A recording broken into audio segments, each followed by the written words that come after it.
Hello, my name is Verity. I am a group lead for Foundry Ontology and I'm one of the hiring managers for Foundry. My name is John. I'm a group lead in Foundry and a hiring manager. I've been working here for nearly 6 years. Hi, I'm Austin. I'm a group lead in Foundry, responsible for connectivity and security, and I'm also a hiring manager. Hey, my name's Jeg. I've worked at Palantir for 6 years now. I'm a group lead of our core experience group. I'm a hiring manager here in London and a nice guy. I'm Matt. I've been working at Palantir for around 9 years at this point. Started as a forward deployed engineer and then moved over to the software engineering side of the business. In parallel, I'm one of Foundry's hiring managers. I think recruiting is super important and I spend a lot of time thinking about our teams, who are the types of people who can succeed and grow those teams and take them to the next level, as well as who would make the most of this particular opportunity that Palantir presents.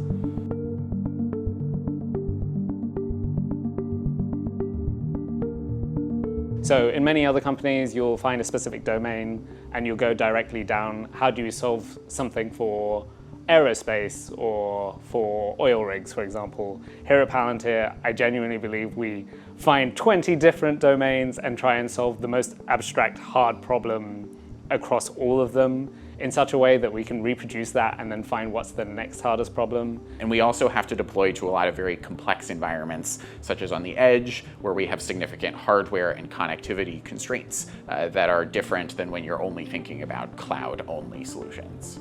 One of the really interesting parts about how Palantir does engineering is just how small the teams are relative to the scale and ambition of the challenges that we're taking on.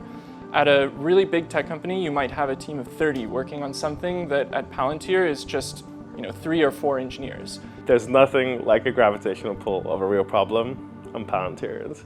You find that Palantirians will go to the ends of the earth to solve the problem that they want to solve. We don't care whether the thing is within your team's products, a different team, a different org, a different company, open source software, in-house software. We just don't care. We're going to solve problems that matter, and we're going to keep running after the next problem. We are here to do the hard stuff that no one else can do. That's what sets our product apart, and that's what makes the engineering challenges interesting, complex, and meaningful.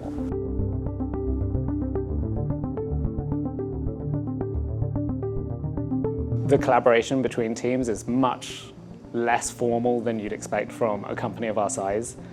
Usually you'd expect maybe some team leads will have to meet up and have several meetings until they've decided that they have some long-term plan as to how those teams work together. Generally, the thing that brings momentum between teams is a sheer excitement for the problems that come across the desk. So it feels much more serendipitous and natural than the actual formalization of some organizational leader saying a problem is important. There's something about the fact that people on the ground are constantly able to partake in that process. You hire low-ego people that really care about the value and the impact that they're creating, but also really smart, driven, and independent. You put those people together, they come up with something great.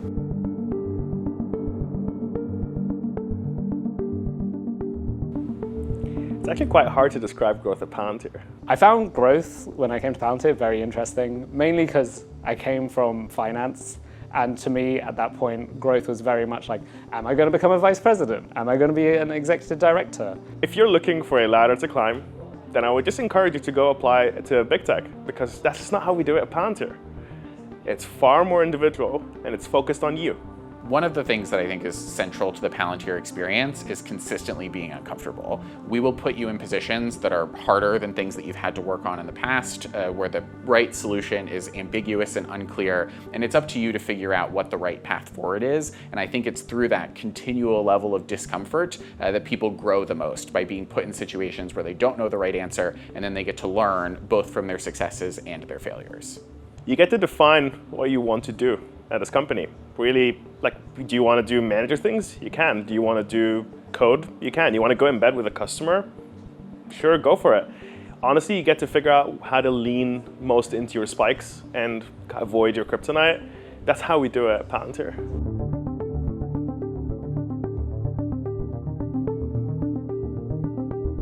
I think it's important to remember that while the goal of the interview is to come up with some final product that represents the finished code or the solution that we deliver to the customer, at the same time, I want to see how we collaborate, how you think through things. I'm trying to extrapolate how it would proceed if you were on my team at Palantir, and I think showing me how you think through problems is just as important as getting to a good final outcome.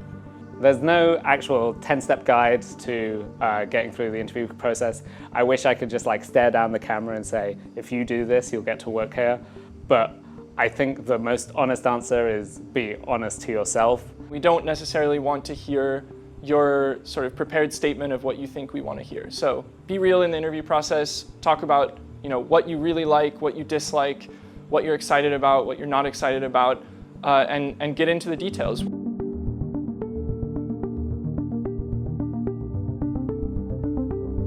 I think we're always thinking of people as individuals. You can't build successful teams that all look the same. That's just not a reality of humans. No one is a completely well-rounded engineer, and that is expected. That is what we want. That is actively what we seek out. We seek out spiky individuals who can do exceptionally narrow and unique things, and the interview process is there to show us that.